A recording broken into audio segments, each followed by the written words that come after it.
それでは、早速ではありますが、まずは私どものですね、グローバルのマーケティングのトップ、アリエル・ケルマンからですね、クラウドジャーニーについてお話をさせていただきたいと思います。拍手でお迎えいただければと思います。よろしくお願いいたします。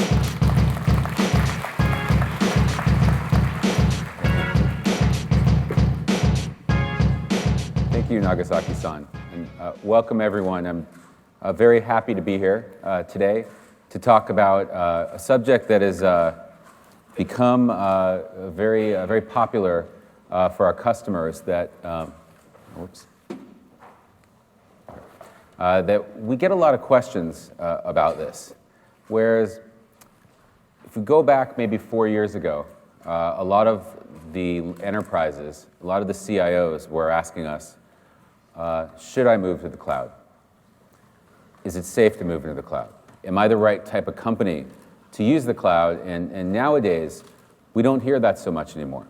What we mostly hear is, help me move to the cloud as quickly as possible. Teach me how to best take advantage of the cloud for the majority of the things that I'm running. And how do we do it right? How do we avoid some of the mistakes that other customers have done before? And so we've been spending a lot of time to help sort of get some of these patterns together and invest in really building out some of the training programs with our team and with our partners, and really with a goal of making it easier than ever for large organizations to migrate to the cloud and really transform their IT organization from just an IT organization to an IT organization that provides the engine of innovation for the whole company. And so I'll walk you through some of the things we've learned from talking to our customers who have gone through this journey. And I'll start with a story, an example. This is from Stephen Orban, who was the CIO of Dow Jones. And his story was so great, we decided to hire him to teach our other customers some of the best practices, what he learned on his journey. But I thought I'd start off and give you a sense of why we're so excited about this, and also why we feel like there's some hard work to do to really implement the cloud the right way. And so if we go back to 2008, Stephen Orban was a IT executive at Bloomberg. And as all of you know, in 2008, we started financial difficulties around the world. And like many organizations, Bloomberg asked their IT organization to help transform how they work to save money and to be leaner and more agile. And so the approach at the time, which completely made sense at the time, was to go build a private cloud.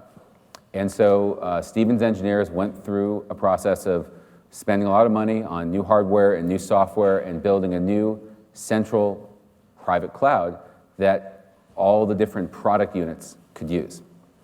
And they were partially successful, partially not successful. The part that was successful was they were able to reduce costs. They were able to save a little bit of money.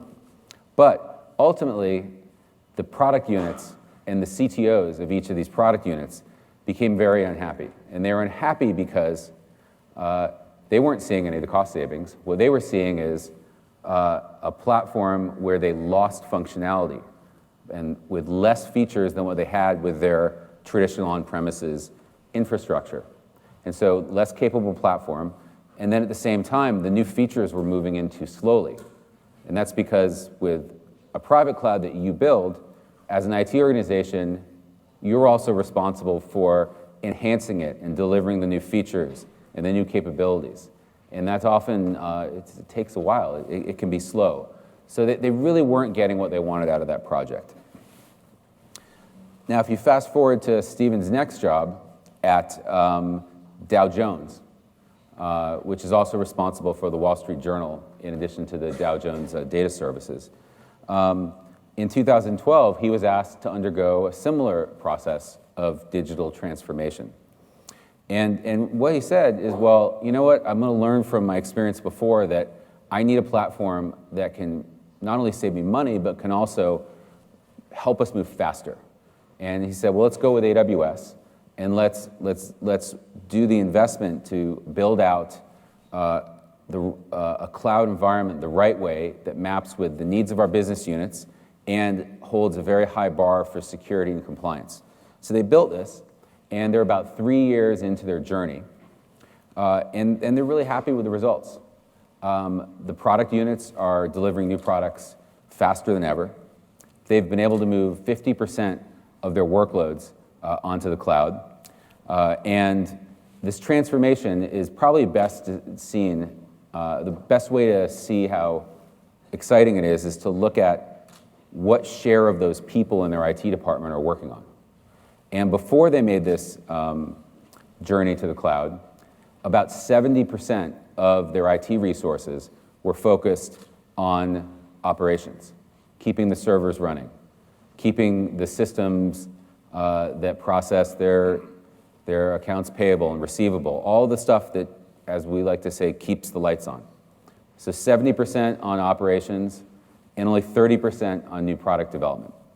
After this transformation with AWS, they were able to flip that entirely. So now they spend 70% of their IT resources on new product development. And they think that's great because what the new product development is activities that differentiate their business, that make them stand out from the competition where they can win, versus the other operations part where even if they did it a little bit better than their competition, it doesn't really translate into business results. And from a financial perspective, they were able to reduce their IT budget every year while outputting more. And they did some analysis and quantified it as over $100 million of savings by moving to AWS. So that's one example here. And so, what I want you to think about is, what if you could devote more resources to the things that matter? If you could try and create an IT organization that has a maximum amount of focus on building new technology that makes you stand out in the market. But at the same time, move faster, and then most importantly, to do all this without any loss in security, while in most cases getting more secure.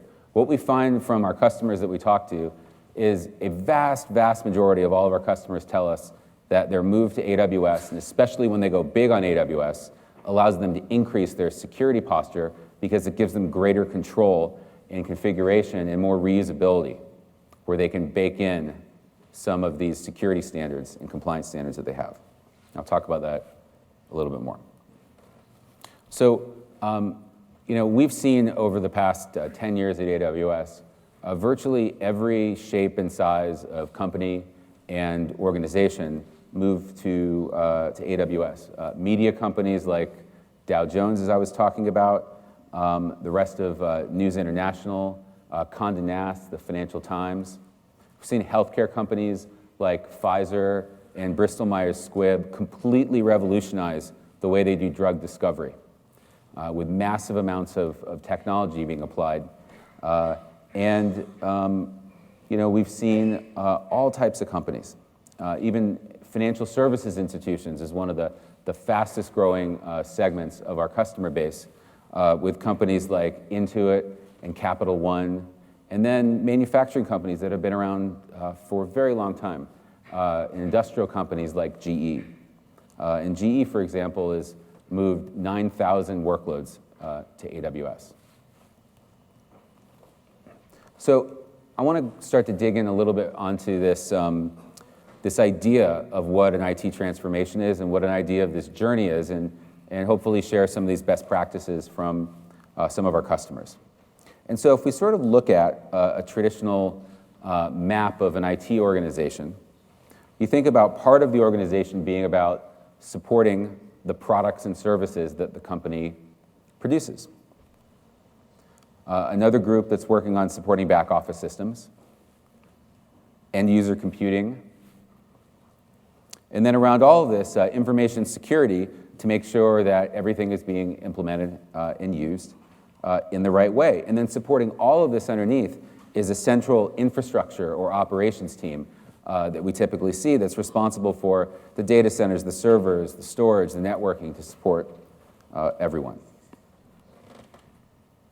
Now, I want to contrast that with what we're seeing in companies that have really gone big on adopting cloud, that have gone with a cloud-first approach, and in some cases standardized on using the public cloud for a majority of their technology. The IT department starts to look a little bit different.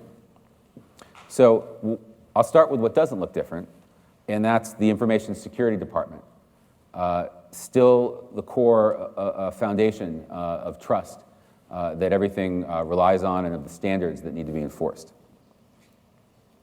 But then where it starts to get different is we see for the back office systems and the end user computing that a lot of companies are migrating to these software as a service solutions where all the infrastructure for these applications can be managed for them, and in some cases running them on AWS as well, where a lot of our customers are able to rely on pre-packaged versions of popular applications on our marketplace where they're ready to go and pre-integrated with AWS.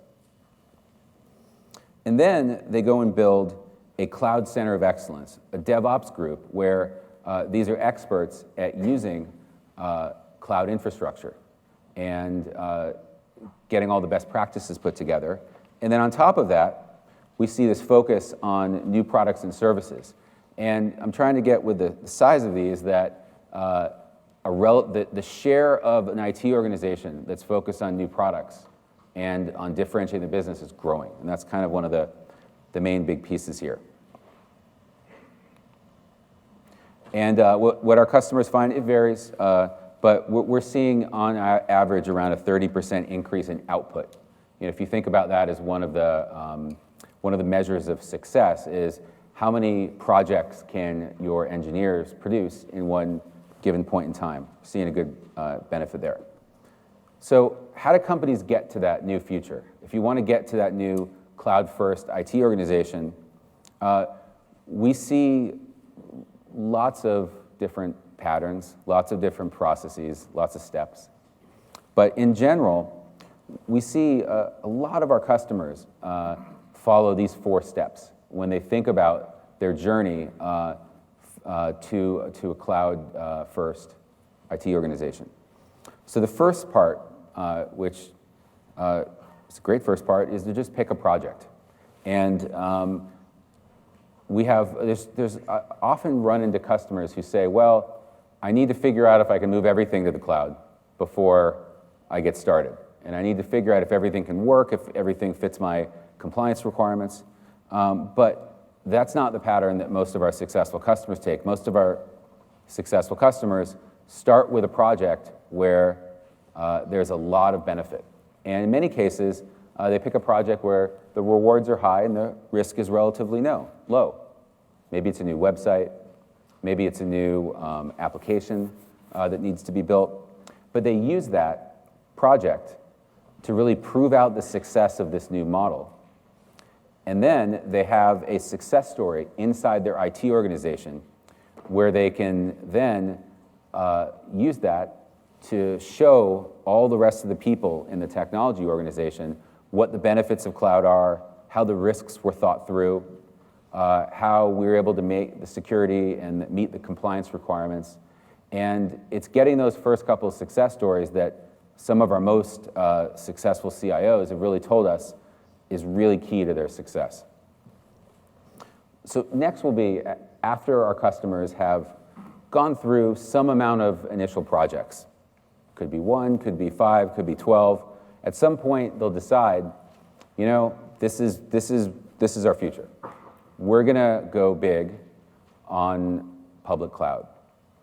They say, well, before we're going to do that, we need to build the foundation so that all of the people in our company who are using technology can be successful and that also we can be safe. Because one of the things with a cloud platform is it's easier for everyone to develop. But with that ease, we want to make sure that they're still all following all of the security and compliance requirements and getting all the best practices. So this foundation is typically 2 things.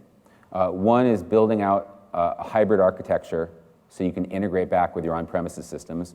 And then secondly is a center of excellence that helps with all the people-oriented changes, all the best practices and all the templates.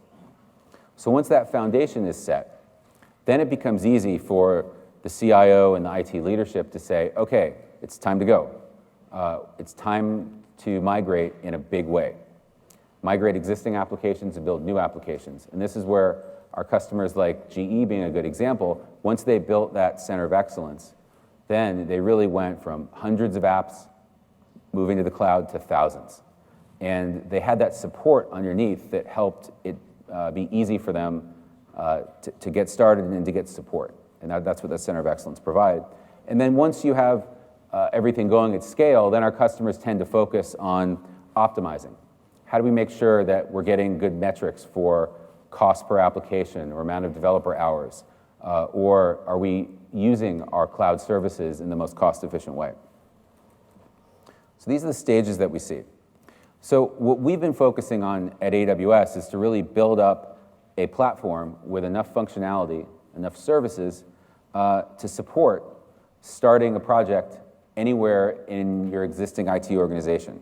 So if we go back to the model we had before of typical IT organizations today, we see these projects start in every possible group. Sometimes it's the line of business deciding they want to build a web application. Sometimes it's the infrastructure team that's going to do things like backup, or another popular use case is to say, well, let's make it possible to have a really easy way for developers to spin up development environments. And again, it's not that critical where you get started. It's to find the areas where there are enthusiastic groups of people, both on the business and the technology side.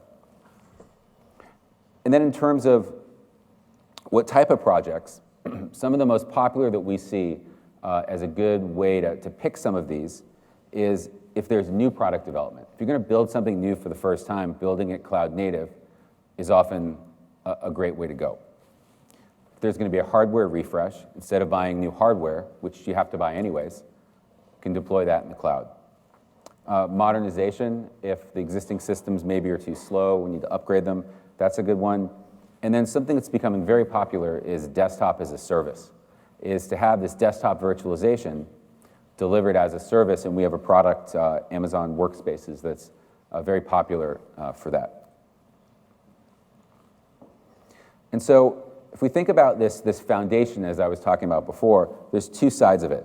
There's the hybrid architecture that connects the cloud to your existing resources. And then there's also the center of excellence, this group of people that are, that are helping everyone in the organization to be successful with their deployments, and doing the sort of two-sided piece of A, helping them move quickly, but then B, making sure that everyone's working within the security and compliance box that we've decided as an IT organization that we want.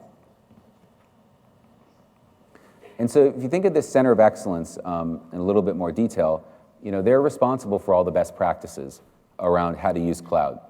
And one of the things we recommend on this is to do it in a cost-neutral fashion.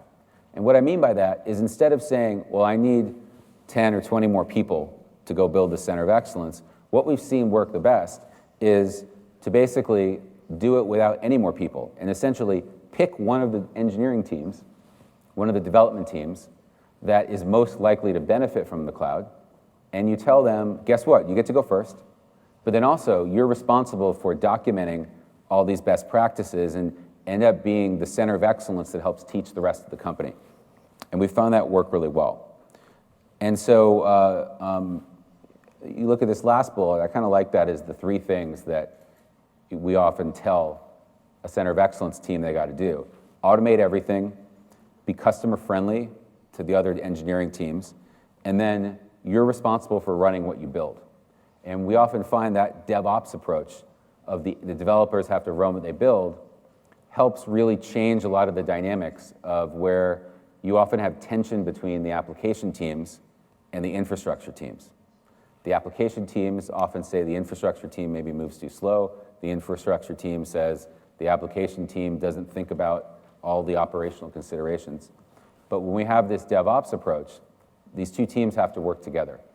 And it often becomes a good way culturally to to have these teams build a different type of relationship. Now, what do these center of excellence teams actually work on?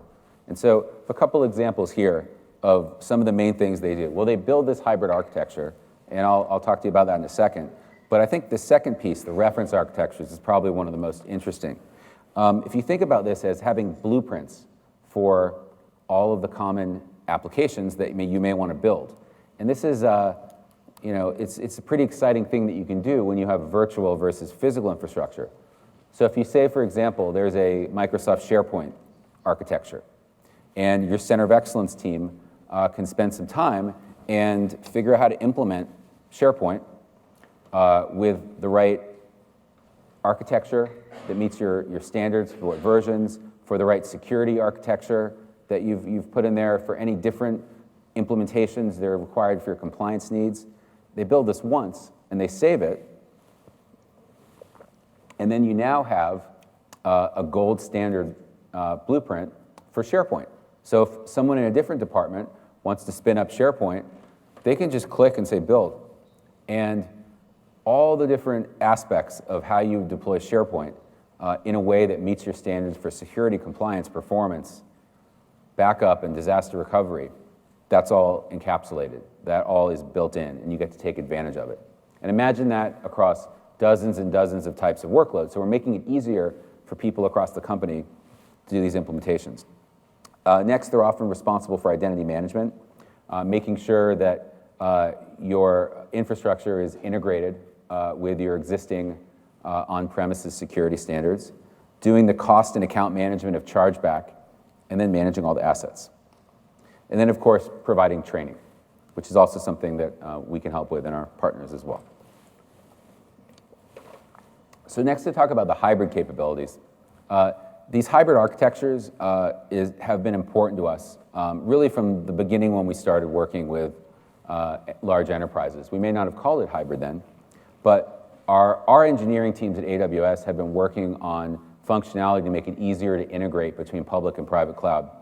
For longer than any company, we've built more hybrid functionality than any company in the world, and we have by far the most large enterprises that have deployed real hybrid architectures, where they have sizable production workloads in the public cloud, sizable production workloads on premises, and real integration in between. So what we have functionality for is to integrate networking. So you can have one virtual network that spans across your on-premises and public cloud. Data integration capabilities. A full-featured compute capabilities, which is something people don't think about as much, but if you want to have a real hybrid architecture, you want to be able to run as many things as possible, both on premises and in the cloud. And with AWS having 2 to 3 times more types of virtual servers that you can run in the cloud than any other cloud provider, there's a very high likelihood that almost anything you can run on premises, you can run on AWS.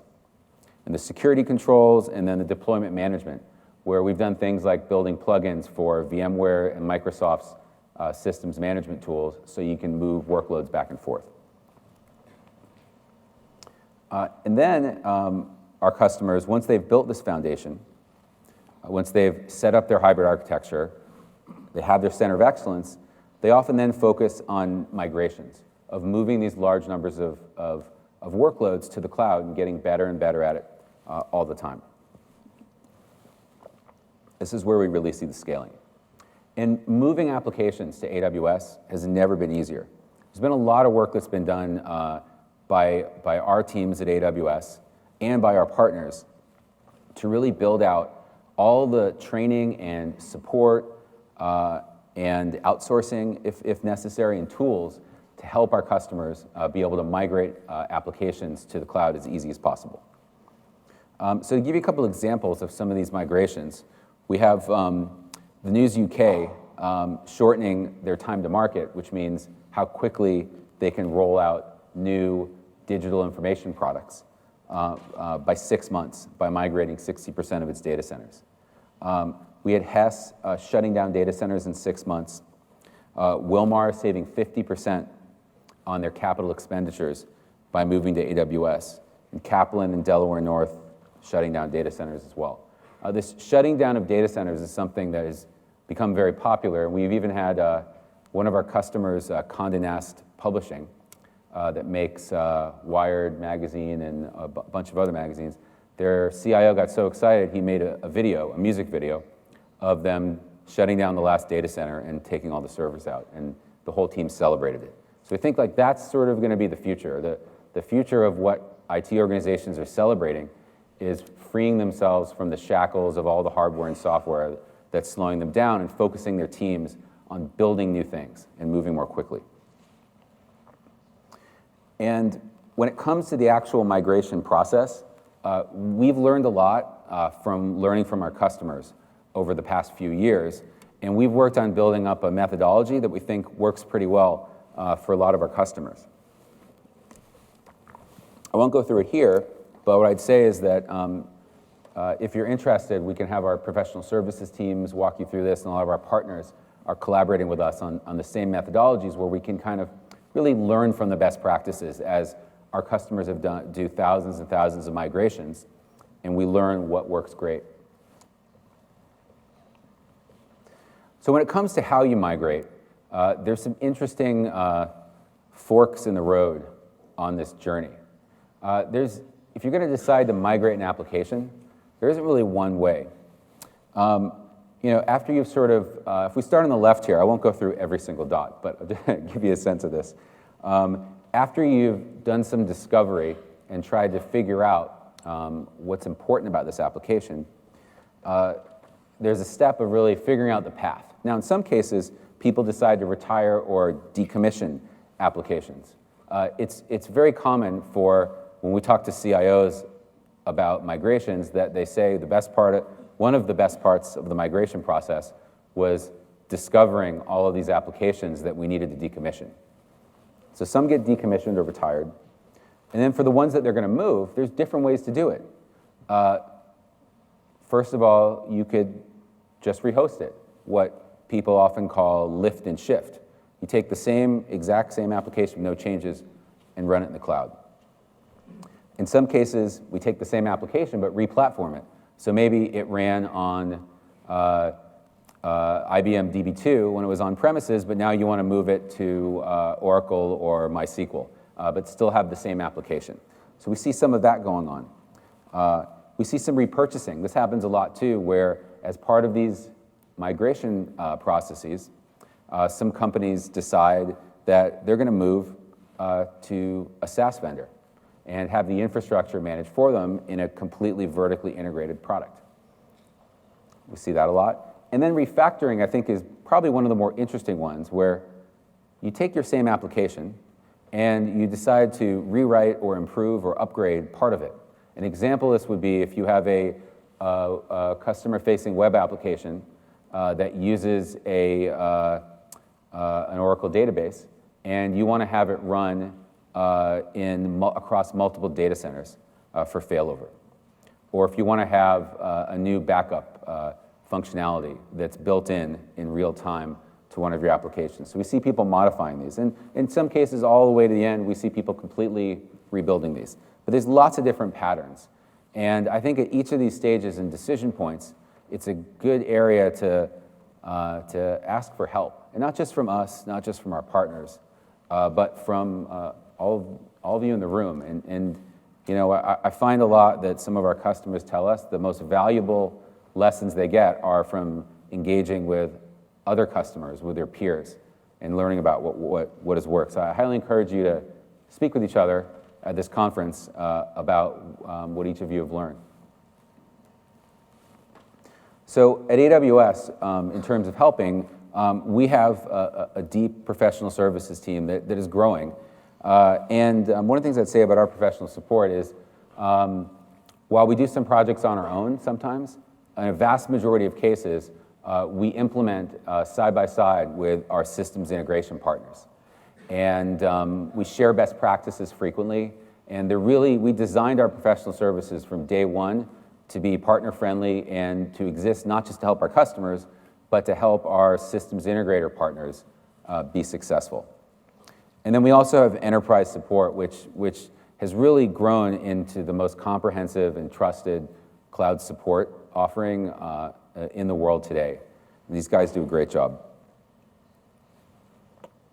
And then in terms of our partner ecosystem, we have a lot of partners on the systems integrator side that have a lot of experience migrating workloads with both sides, with migrating existing applications to the cloud and then building new cloud native applications. And I was speaking with someone earlier today and they were saying, well, I don't know if I have time or the resources to build a center of excellence. Well, a lot of these systems integrator partners are essentially running centers of excellence for our customers, either as an initial way to move more quickly or as a long-term partnership. And some of our Japanese SIs that are, many of whom are here at the show today, are Class Method and ServerWorks and CloudPack, TIS and NRI, all have good amounts of experience, a lot of experience with migrations. So there's a lot of help out there. And then we've also built some technology services to help with migrations. We have a data transfer service called AWS Snowball, which is a physical device, it's about this high, that we can ship to you and can transfer large amounts of data.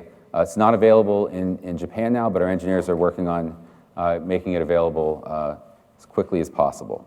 I hope to announce the dates on that soon. We also have a database migration service, which is incredibly popular. And what this does is it helps you move the location of a database without shutting down your database. And of course, when you're migrating a database-driven application, especially if it's a relational database, it's a challenge to do the cutover. Because what do you do at that period of time when you need both systems to be up? And so we have replication functionality that lets you essentially run both the old and the new in the same time and keep the data up to sync. And we also have within this a schema conversion service that will help our customers migrate not just the location of the database, but their type of the database.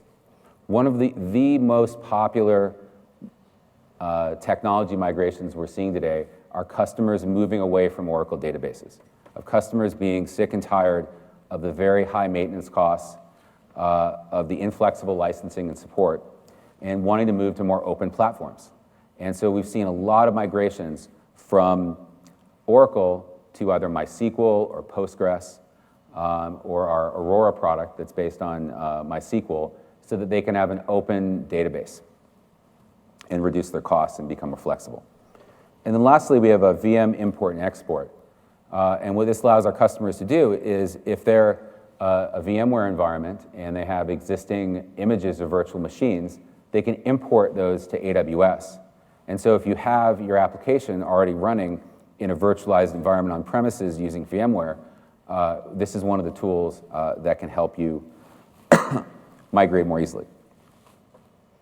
Next, in addition to SIs, we also have a lot of interesting migration functionality on the ISV side. So people that have built software to help with migrations.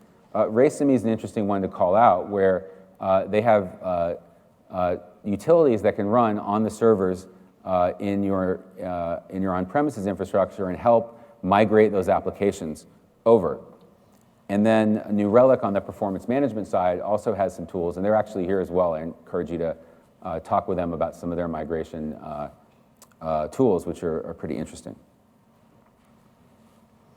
And so the idea here, again, is to build this next generation cloud-first IT organization where a vast majority of the resources are focused on things that really move your business forward, how you differentiate from the competition. That's sort of the end state that our customers that have been really successful are saying that was the vision that they really led their team to get to. And we've seen a lot of companies go cloud first, and some of them talk about being all in with AWS. So we see enterprises like Dow Jones and Intuit, hotels like Kempinski. If you think of a different type of hotel, Airbnb, which runs the largest hotel reservation system in the world with an operations team of 10 people. And they're able to focus all of their energy in the world, all of their energy on making their product better, and none of their energy on how they manage servers, because it's not differentiating. And that's why other hotel chains are saying, look, we want to stay ahead of the competition. If we don't have our focus on our products, new startups are going to come out and disrupt us, because the startups are focusing on their customer experience, on making the product better and better all the time. And on the ISV side, we've seen the same thing of companies like Infor and Splunk going all in with the cloud with AWS and a whole host of others. And with Infor, for example, their CEO, Charles Phillips, came out with a good quote that I hope translates well into Japanese. Friends don't let friends build data centers. You can't think of any more friendly way to say it. And so to sort of summarize this out, the areas that I think are best to think about and where I would highly encourage you to talk to your AWS team or our partners is around, what are the executive leadership best practices? How can you work to educate staff? What are the programs? What are the training? What conferences should you be sending your staff to? Where can you experiment? And this kind of goes again to what I said before on the projects, is experimenting often is one of the most valuable tools to really accelerating the innovation in a company. And one of the things we talk about at Amazon is that our teams should feel free to experiment often and fail quickly. That we celebrate a culture of quick failure. Because without people feeling confident to take risks, we'll never get innovation. And this is where cloud comes in, because with public cloud platforms like AWS, the cost of failure of new technology projects plummets from 1% to pennies, even to nothing in some cases. And thus, as an organization, you can take more risks. Take more risks, cost of failure is lower, you get more successes. Building the Cloud Center of Excellence is really being the foundation of creating a future infrastructure team that really supports this journey for the entire company, and then working with partners. And really, I encourage you to dive deep and investigate, which partners really have the best capabilities to support you on your cloud journey. And so, to kind of go back to where we started, this is really all about devoting more resources to the things that matter.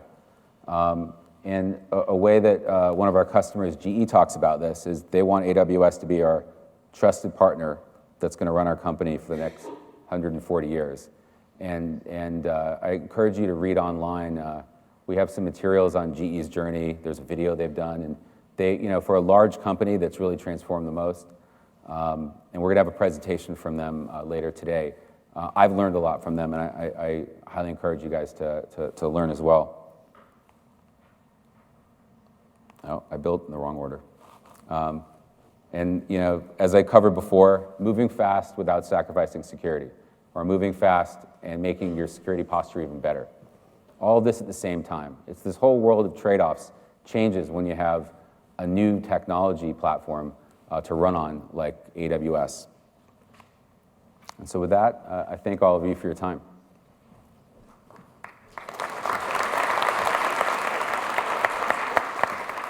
Thank you.